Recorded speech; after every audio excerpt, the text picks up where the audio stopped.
Assalamualaikum warahmatullahi wabarakatuh. Perkenalkan, nama saya Titin Ayuna Fitri Stianingsih dari Prodi Teknik Informatika. Video ini dibuat untuk memenuhi tugas akhir dari mata kuliah Interpersonal Skill.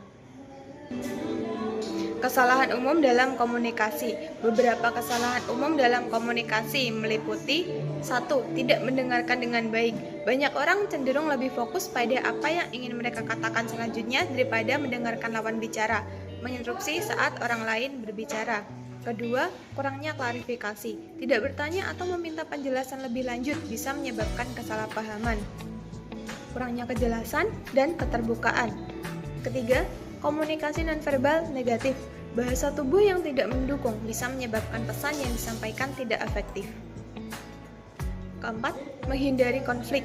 Tidak berani mengungkapkan pendapat atau perasaan demi menghindari konflik yang dapat menyebabkan masalah menjadi lebih besar di kemudian hari. Cara membangun komunikasi yang efektif. Pertama, dengarkan dengan aktif.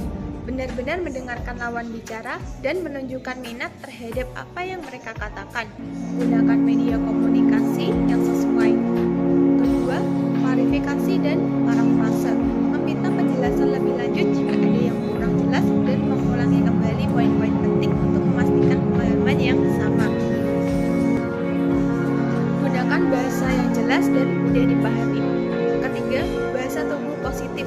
Menggunakan bahasa tubuh yang menunjukkan perhatian dan ketertarikan, seperti kontak mata dan senyuman. Berkomunikasi dengan empati dan menghormati pendapat orang lain. Keempat, umpan balik konstruktif.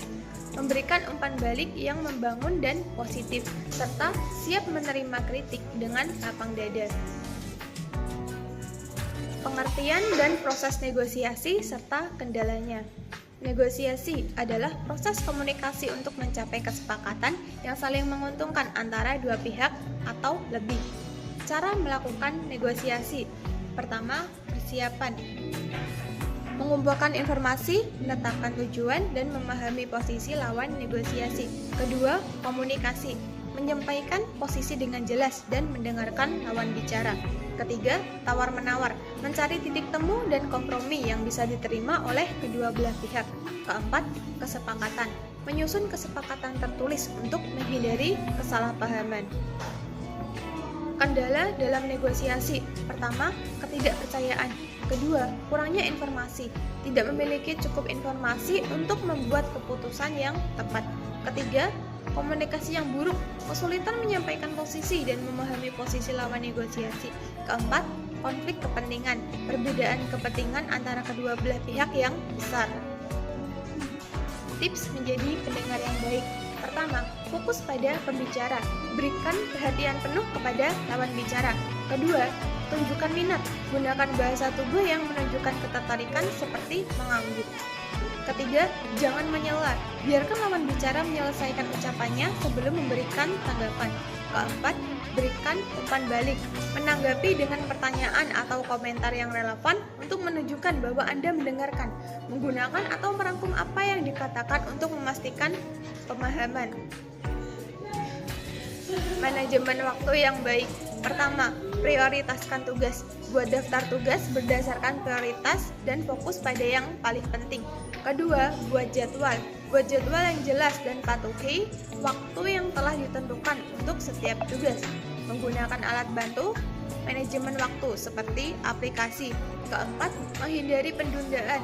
Mulailah tugas segera dan menghindari godaan untuk menunda-nunda. Hindari prokrastinasi dengan menentukan deadline yang realistis. Kelima, istirahat teratur. Ambil istirahat secara singkat teratur untuk menjaga energi dan konsentrasi. Mengatasi anggota kelompok yang tidak membantu. Bersama.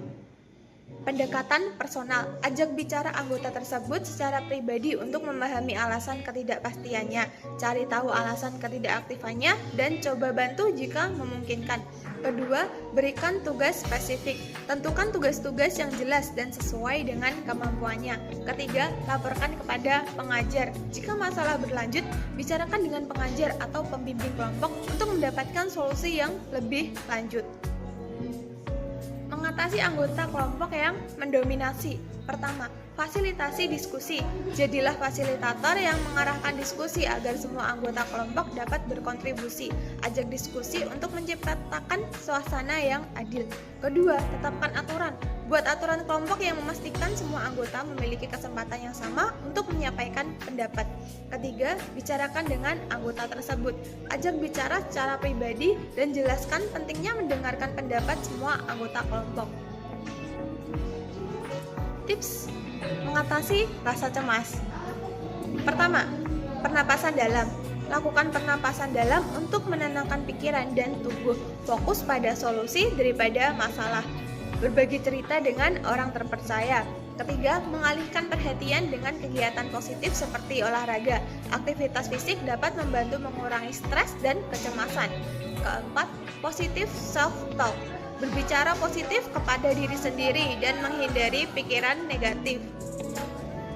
Cara berkomunikasi untuk mengatasi konflik. Pertama, pendekatan empati. Cobalah untuk memahami perasaan dan perspektif teman. Gunakan bahasa yang sopan, berbicara secara terbuka dengan teman tersebut tentang pentingnya mendengarkan semua pendapat.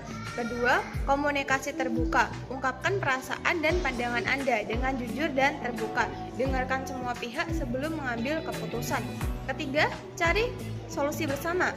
Fokus pada mencari solusi yang saling menguntungkan daripada mencari kesalahan. Mengingatkan dosen tentang detail tugas. Pertama, email sopan. Kirimkan email sopan dan ringkas yang mengingatkan dosen tentang detail tugas yang belum diberikan. Kedua, bertanya di kelas. Jika memungkinkan, tanyakan secara langsung saat sesi kelas atau diskusi. Ketiga, gunakan platform komunikasi yang disediakan oleh dosen seperti forum kelas atau grup pesan. Buat catatan pada forum diskusi kelas. Terima kasih.